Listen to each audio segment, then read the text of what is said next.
Hola, bienvenidos. En este vídeo vamos a resolver una cuestión planteada por un seguidor. Lo que se pretende es poder resaltar el nombre del trabajador cuando la talla de ropa entregada sea igual a la talla de la ropa que recibe.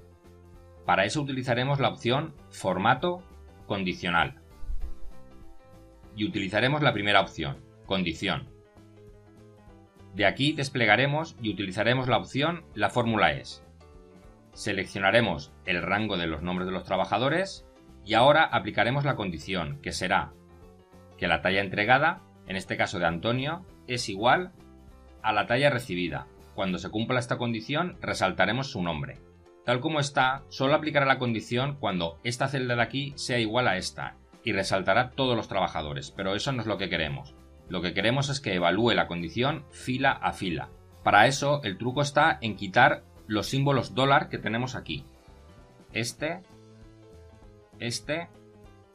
de aquí y este último, el cuarto. Y ahora aquí aplicaremos el estilo que queramos que tenga. Tenéis todos estos predeterminados, pero vamos a hacer uno nuevo. Le daremos a estilo nuevo. Y vamos a hacer el tipo de letra, vamos a ponerle negrita. En efectos tipográficos le pondremos un color blanco. Y el fondo de la celda vamos a hacer, dándole a color, que sea verde. Aceptamos y aceptamos. Y ya está, quedan resaltados los trabajadores cuya talla entregada es igual a su talla recibida.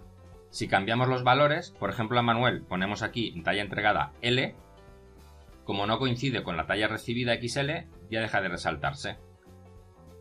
Y en cambio aquí ponemos XL y se resalta. Espero que haya quedado resuelta tu duda. Un saludo.